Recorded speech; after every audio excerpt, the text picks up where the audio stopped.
Take me out to left field. Give me a shot of Fireball. Give me some high fives from Mark Pena and a hug from Jeff Cross as we stand on top of the tables. Hearing the horns, that's a blast. For it's 1, 2, 3 shots from the cannon with the ladies of left field. Hey, y'all. It is game time with the ladies of left field. We are back again to give you an update in another week of Texas and the rest of the world sports. It's Jordan here with Katie and Kasey. Hey, y'all. Hey, y'all.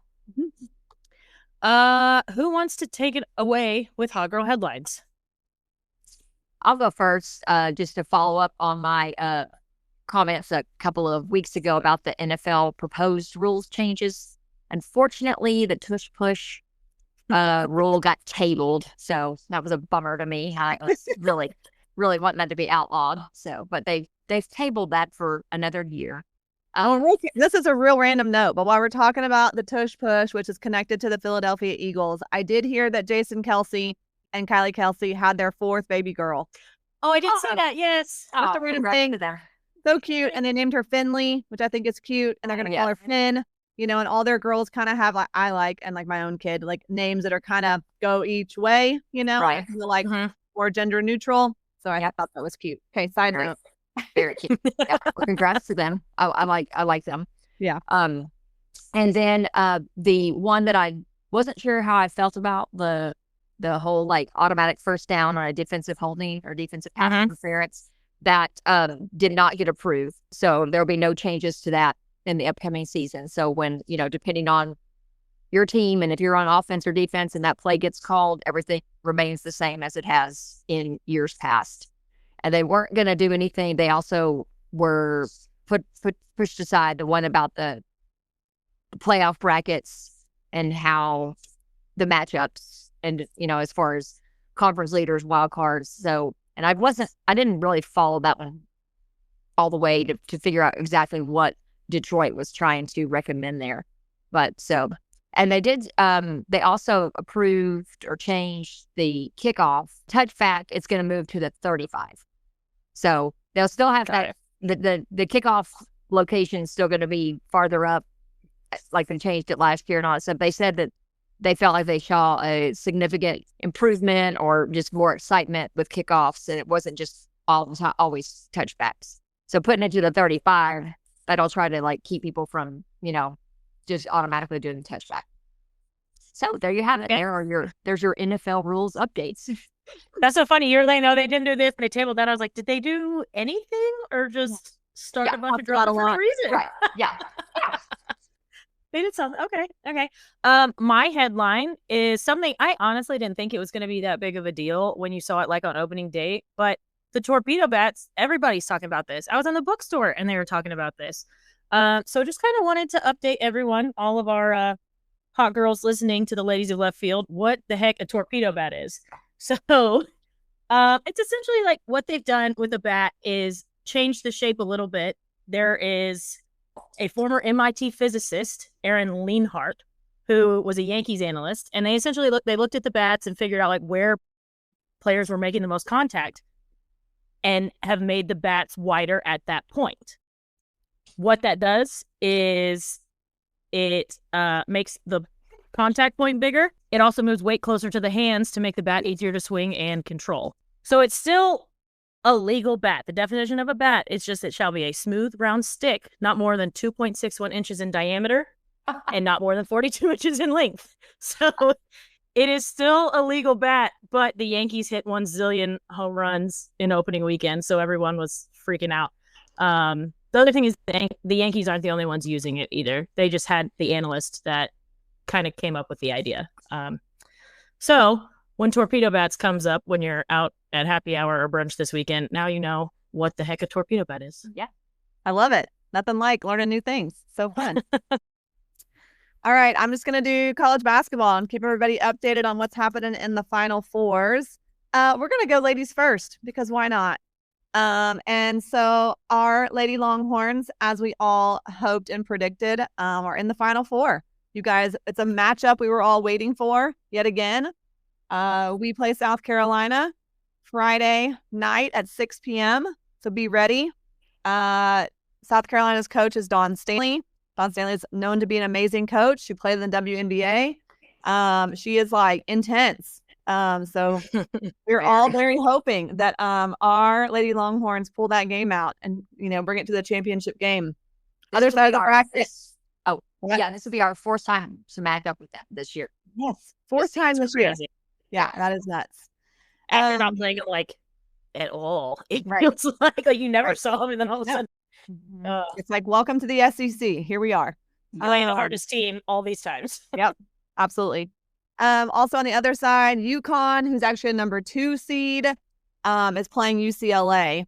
UConn like dominated USC the other night. Like I watched that game for a minute and like UConn was just dominating. So, and if you know anything about women's basketball, UConn is just like a powerhouse for a million years. So they're right there. And then UCLA. So, lots of good time, kind of traditional powerhouses in the Final Four for the women's Final Four. We were go ahead. On that, we were watching just the tail end of that McDonald's All-American basketball game last night, and the commentators were talking about the women's Final Four because it came up on their screen, and then one of them was just like, "And UConn will win, and I was like, "Well, hold on now, though." Hold on. I was like, "Well, you rolled there, dude." Anyway, that annoyed me. Right.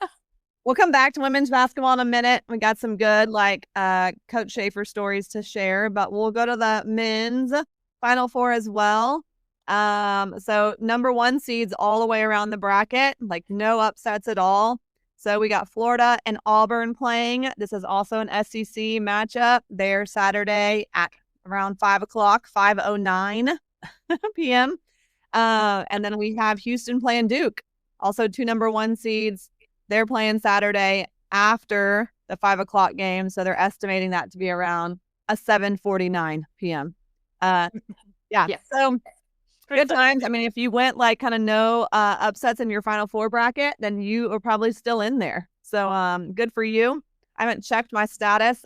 I'm probably still in the 2 million range for my women's bracket. I haven't checked our men's bracket. Case, are you and Barnes still up there? We are, but we should fall after one of each game because he had picked Michigan State to get in there, and I had picked Tennessee over Houston. So, I think we're like 9 and 10 right now. But then after those games, obviously we fall down because, I don't know. It's kind of hard. It's weird how it computes. Yeah, and you guys, I just looked. Y'all are 10 and 11. Okay. This is all for funsies, folks. Don't worry. And I am way down at 52. So, it is what it is, but it was all good. And I'm not going to bother to check my women's bracket on ESPN because that was just funny. All right. So, basketball's good. We're all really enjoying that. Just to go back for a second around Coach Schaefer's story. So, after the UT's win, I think we dominated you guys in this last game. It was a little bit closer than it should have been. I mean, I feel like we had complete control of the game, but we kept letting Tennessee. Is that who we played, y'all? No, we played TCU. TCU. That's right. We played Tennessee the game before. TCU. I was like, who was that? Right. We kept letting them back in. It's like they're shooters. Yeah. Like their whole thing is like drive and then kick it back out to a player to shoot a 3. And it was like we were just really dominating. We'd go through stretches of time where we could not make a basket, which was annoying. And we just dominated on defense. But in the long run, it's fine. We won. It's all good. But Coach Schaefer was super emotional after the game. Him and one of our players, Rory, had a moment during the game. He was super emotional and crying. After the game, Madison Booker, like our star, really gave great shout out to him and gave him lots of appreciation. I don't know, Kasey or Jordan, you want to pop in there with extra stuff you guys saw and heard? I do. I had play of the game. It to me was when Oldacre swatted that ball and then just went down the court against. I think it was against Sedona Prince, which was even better for us because we have some friend history there. Not with her, but some friends that have history with her. And anyway, it was awesome, just for her. I don't know. I love that girl. I love watching her. She just looks like she's angry on the court the entire time. Yeah, it was an awesome play. So she stole the ball, dribbled down. She's like a big player. So not really like somebody who can handle the basketball a lot, and just like trucked the TCU girl as she made a great layup. Everybody was like, man, she was like rolling. It's almost like if you're a football person, like, when like a lineman happens to get a pass or like a defensive, and they go like rumbling into the end zone. It was like kind of what she did, and she just was so awesome. Yeah, it was. I loved it. I mean, I was like, oh my God, you are a boss. I mean, I loved it. That was awesome. I love that. I also loved when Taylor Jones blocked one of Prince's shots and just stared her down a little bit. I was like, he did. Yes. Yeah. He gave her the look. Yeah. I mean, Sonora Prince didn't score until the second half, right? I feel like that was crazy. Yeah. That's the one thing I remember the commentators kept saying is like, Haley Van Lith, it took her forever to score bucket. Yeah. And Sedona even longer. I think she only had 4 points. Yeah. Crazy. Yeah. Crazy. But that's awesome. What's a good quote you heard, Jordan, from? Oh, yes. Yeah. I thought this was so sweet. And I'm sure it was all over social media, but I thought it was what Coach Schaefer said, I know I'm not their world, but they are my world. I was like, this is crap. Just tearing up a little. I did, though, honestly, y'all, like watching even the end of the game. I was like sitting on the couch tearing up a little bit. And I feel like I don't get like that with sports that much anymore, but it was just so cool. Like all the emotion from everybody between Schaefer, Booker, Rory, everybody. And then them showing like Jody Conrad too. I know. There. She gets I was just so happy. Well, I was just clapping for it because it was like I just knew that and I'm really excited for one of my former coworkers, Tori Takel. I met her, like she came over with Tom Herman's staff from Houston, and now she's the director of operations for women's basketball. And I just love the fact that she's getting to, she just joined that staff basically, I think, in the fall. Mm-hmm. She'd come back to UT, and then that opened up, and it's a perfect role for her. That's her strength, is working with teams and being like a manager, if you will, of everything that goes on in the program. And so I'm just super excited for her that she's getting to do that. And I love the fact that she's getting to do all these great things at Texas because she's an Aggie. Well, being a Longhorn, but she's great. Yeah. That's so fun. But Lori's a badass too. I think she's awesome. She is, yes. Okay, you know her, Jordan. That's right. Y'all did y'all's that's. Yeah, we did some and covered her a little bit too during football season, just being a woman in a male-dominated field. So that's why I said, like, she's a badass. That's awesome. Yeah, I mean, Coach Schaefer said, he often does sacrifice his family, for being a coach and for his team and for his players. And so, when that does kind of pay off and you get to see, your team do so well, it was cool to see him so emotional. Right. People say, that he is very hardcore about coaching. And everyone, and that is his life. And so it does mean a lot when that pays off. So that was super cool to see. I like it when the commentators, they'll talk about it. They'll say, oh, there goes his jacket. Jacket that you can tell when his blood pressure is probably risen up, and he is like, okay, I've had enough, So time to get serious. Yes. Well, on some other coaching fronts, real quick, I want to sidetrack because I just thought of this.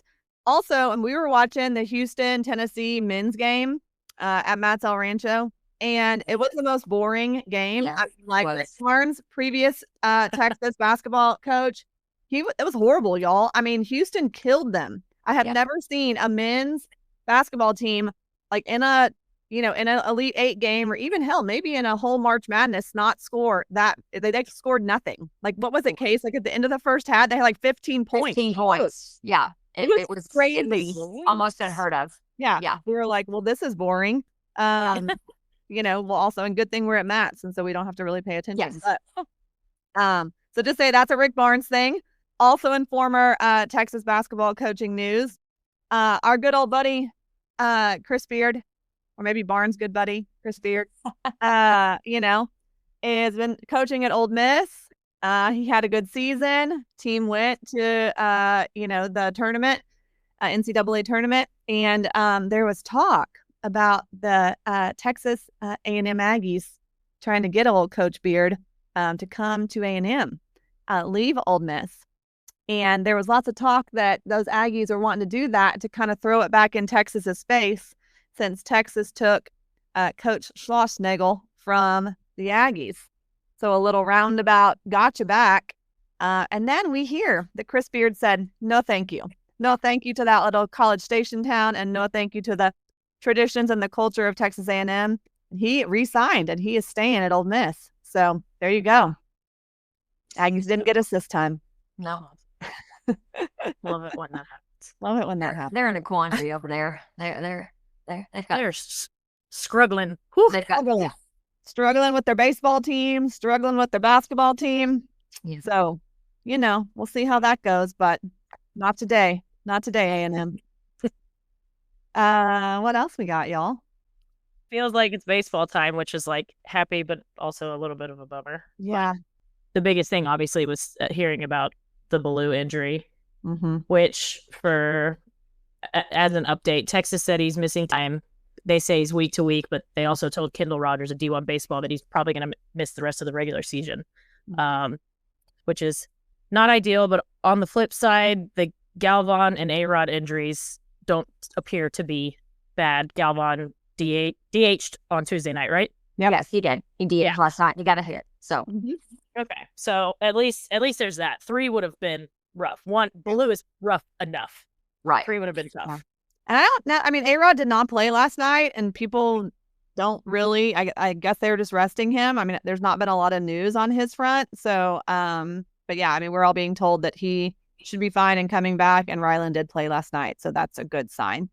What was A-Rod's? What did they say about his injury? Just something with a hand? Okay. Yeah, it was hand too, because all 3 of them. It was like Max's thumb, Ryland's hand, because Ryland, you saw. I watched that game. We saw it with a ball hit like right in between, like your thumb and where your finger comes in. I mean, it hit right there, and and A-Rod's they never really quite said. I didn't see it. Okay. I feel like I didn't see it happen.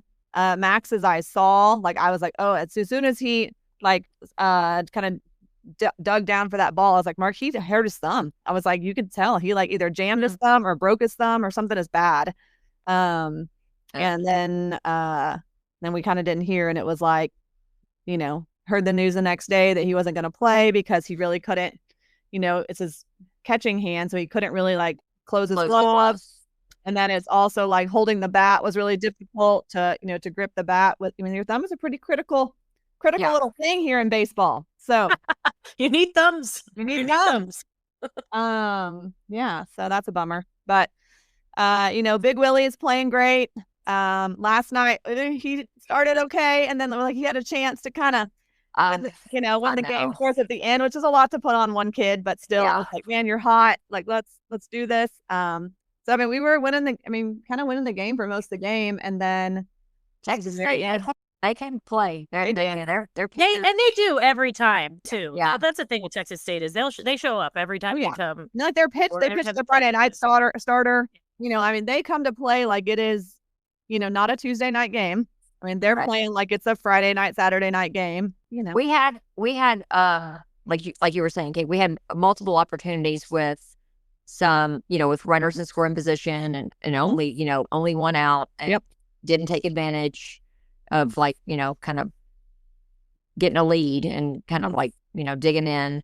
But we battled back in the ninth inning. We had the bases loaded, and if Kimball's ball would have been 2 inches higher, the game would have been tied. Yeah, because it was going right into right center field, and that we would have had those 2 runs score, and it would have been a tie ball game. So it is disappointing, but at the same time, I liked the fight. The only thing I didn't like was that they scored their runs all with 2 outs. Yeah, that was that little part was like because Flores was doing great. Jason Flores had shut down the first 2 guys, and then it was like it all just kind of, and we had a few miscues in the field. So I'm hoping that some of that gets looked at or worked on this week. Rectified, before we get started on Friday. Yeah. So one thing too, like Ethan Mendoza, first game he hasn't had a hit Yeah. since the first LSU game. So Yeah. no, obviously not, it just Texas does better when Mendoza's hidden. So Yeah, absolutely. And the And a announcer little, talked about that. a little tidbit about that, about our series with Texas State. They said that, so now I think this went into maybe the 8th game, that the past 6 games or 6 or 7 games, the team that's playing, the visiting team wins. Mm-hmm. And then the home team, so when we play Texas State later, we should win there. Like the past couple of years, Texas State's won in Austin, we've won in San Marcos. Yeah, that's so interesting. Yeah. And there was a lot of Texas State people there. It was a pretty packed dish for a Tuesday night. I mean, being 30 minutes apart, lots of overlap between friends and folks that live in Austin now. So it was a really good turnout. And then just to kind of follow up on the Missouri weekend, yeah, I mean, we had some injuries, but we did sweep them. I mean, it was really still quite impressive. We played Friday night and we won. We ruled them. We won 15-4 in 7 innings. So that was like pure domination. And then we actually ended up playing a doubleheader on Saturday because they had weather expected coming in on Sunday. And we won those 2 games 7-4 and then 7-1. So, and now we just got to hope that somehow, Max is okay and maybe able to play at some point into the season or maybe the postseason if we're lucky.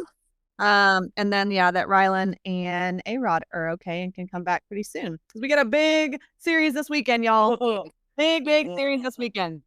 The Georgia Bulldogs are coming into Austin. I think they're ranked like right around 3 in the country. And so they're not going to hold back. We play Friday night at 6:30, Saturday at 2, and Sunday at 1. So yeah, this is a really big series. And if we can somehow get 2 games, it's going to be amazing. Yeah, we're both tied. We're both tied at 8-1 for the SEC. Yeah, SEC league. So yeah, that'll be interesting. Yeah, standings update. Yeah, Texas, Georgia, Arkansas, and Tennessee are still all up there at 8-1. LSU at 7-2. They have Oklahoma, who is number 10 this weekend. The series will start on Thursday, so should at least know the result of that going into Sunday's game. Speaking of Sunday, assuming Ruger Riojas starts again, my goodness, what a pleasant, I won't even say surprise because I knew people thought he was going to be good, but like what a fun games he's been having. Like 7 innings, 10 strikeouts against Missouri. He has 6 victories, and that's 4th in the country, and it's technically like 2nd in numbers wise, but there are 3 guys that have 7. He was SEC pitcher of the week last week, and then not to Will Gasparino was Big Willie was SEC player of the week. So that's we've had 5 players garner SEC weekly honors so far, and I think it's huge.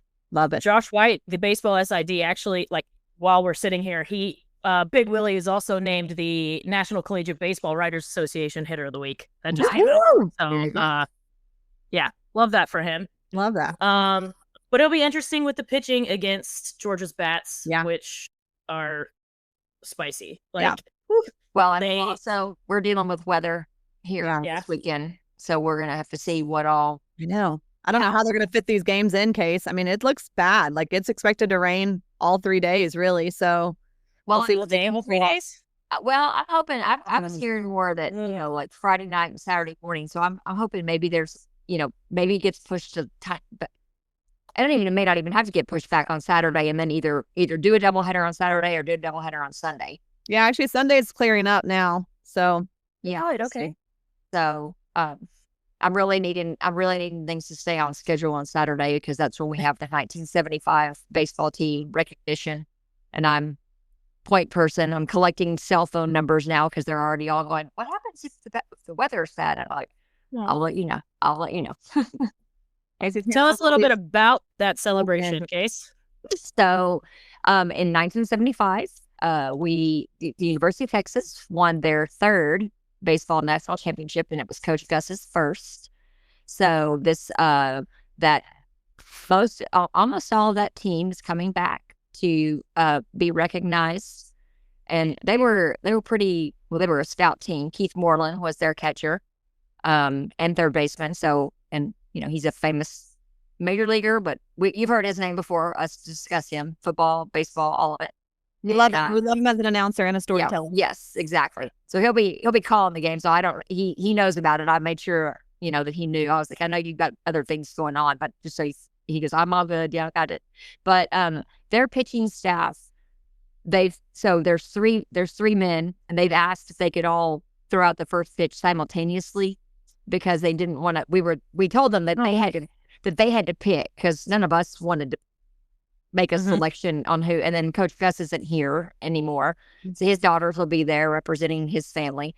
But Jim Gideon, Martin Flores, and Richard Wortham, and these three pitchers, between the three of them, Jim Gideon was undefeated. Richard Wortham and Marty Flores only had one loss apiece. Wow. So obviously, there were other games. I mean, they didn't just only lose two games that year, but just their starting lineup, their starting pitching rotation was amazing. So that kind of kickstart. I probably didn't kickstart. We'd already been going to the College World Series some, but being Coach Gus's first national championship, and it's the 50th anniversary, so it's a big deal. It's a big deal to these men. They're very excited about coming back, and from all impressions that I've gotten from them, they've done a good job of staying connected with one another themselves. But that's awesome. It'll be pretty cute, probably from all out there on the field. So, yeah, that's so sweet. That'll be awesome. It's gonna be so cool because I'm sure there's probably people in the stands that were there. Like in that, and I think that 75 was the first year that the dish was open. Oh, cool. Oh, wow, that's a fun little tie. So yeah, I think because aren't we doing the little yeah the dish. Oh, that's what what it is. There's It a was big very cool. Yeti, for the dish. Yeah, you're right, Case. Yeah, it was super cool that they won the national championship with and at that time it was probably the premier college baseball stadium. Right. Built that time. Right. So. That's awesome. How fun. How sweet. I don't know. So we'll it'll be fun. Be a fun weekend. We can see if we can hopefully get these games in. Let these nice gentlemen enjoy their day as well. Yeah. And maybe we can get some wins. Yes. Gonna be a challenge, but we're here for it. We'll cheer nice and loud. Yeah. I mean, it'll be. I think it'll be fun. Texas pitching versus Georgia offense, like that's what you want to see too. Yeah. That's good. It's the good test to see, kind of gauge where you are, especially after the Missouri series. Yeah. That'll be. We'll learn a lot about the team after this weekend, I feel like. Like you said, I mean, I feel like Ruger brought the mustache, and now the mustache is flowing through all of our pitchers. And it's a thing. So I feel like we got the stash rocking. Max Grubbs looks like Tom Selleck. Like a young Tom Selleck. That's great. And I love it. Everybody's rocking it. So I think Mark is working on a left field koozie with a stash on it. So have we made any progress on the fatheads? I don't know. Are we gonna do fatheads this year? They were funny. They keep mentioning it, but then I think it was who do we do? Because there's so many options. So right. Yeah. We'll see. Maybe that's a postseason thing. Those are fun though. Those were funny. We definitely had some sign discussions of We did. want to do some things, but we'll see if we I got a good signage person here at my school. I can nice. hit up. All right, y'all. So we move on to Around the Horn and Around the Horns. You bet. So any other updates for UT in case you want to get us started, because we're national champs. Yeah, we are national champions in men's swimming diving for the 16th time. Whoop, whoop. That's Very amazing. Amazing and unreal. And our first year coach, Bob Bowman, he won this year with us at Texas, and last year he won at Arizona. So he's the first to win back-to-back titles at two different schools in the sport of that's men's cool. swimming and diving. Yeah. And we had we had six individual national champions, and then one of our relays won a national championship. So that just catapulted us in the points. It was just, kind of a domination type thing. And also with that, winning that national championship. It's our 10th. It's Texas's 10th straight full academic year, not counting COVID, that we've had a NCAA national title, which I think is pretty cool. That's so cool. Because, Yeah. I mean, yeah, you think about it, I don't know. Like you were saying earlier, maybe Stanford, but like, I feel like not many schools can say that you've had a national championship Every in year. some sport Right. every year consistently. That's awesome. It's so awesome. Yeah. We'll love it. Very cool. Jordan, what you got? I just had a couple in the kind of Olympic sport world. Tennis freshman Sebastian Erickson was the SEC Tennis Freshman of the Week. He went 3-0 at Texas, beat 35 Kentucky and 26 South Carolina.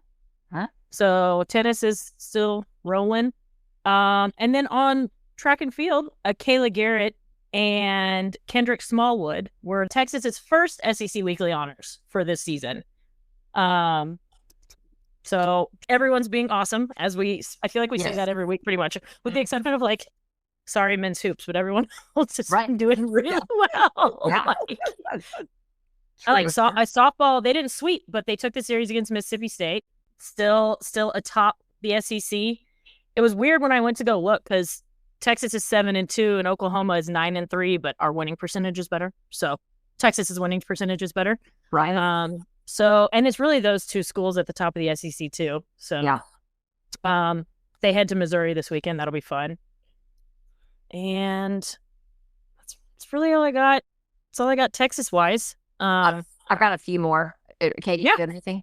No for it. No, Okay. go for it. We've got three lady golfers participating in the Augusta National Women's Amateur. So it's like the league that happens. It's out at Augusta Golf Course where the Masters is held, which will be next weekend. But Farrah O'Keefe, Lauren Kim, and Cindy Shu, I think it's Shu is how you pronounce it. The leader in that tournament is a girl. I don't know how to say her name. She's from Stanford, but she shot a 63 today. What? Well, yeah. I was like, oh my. So, but anyway, that's very cool for our female golfers to be invited to play in that tournament, to get to be playing at Augusta. And then rowing started this past weekend. They're number one, and they won all three of their grand finals. I don't really know what all that means. Shelly probably would know the most about rowing for us. Rowing's just tough. It's like there's so many races. I feel like there's so many races. Yeah. So I'm like, their terminology, I've tried to learn it, and I really can't. And but I know that those girls are extremely strong. Extremely strong. Yeah. Mhm. You know what's funny is how good the rowing team was when I was a freshman. They were out in front of Gregory. Oh yeah, Essentially recruiting Right. women to row for the rowing team, and now Yeah. they're winning all these national championships and stuff. Right. Man, missed opportunity. I should have been a dang rower. Same, Jordan. I remember totally. They're like, "You're tall. Have you ever done rowing before?" And I was like, "No, I'm from." Why aren't we doing that? Yeah, They don't let us row on Lake Arlington. yeah. They don't let us row in Jordan. They don't let us row in Jill Pool Lake.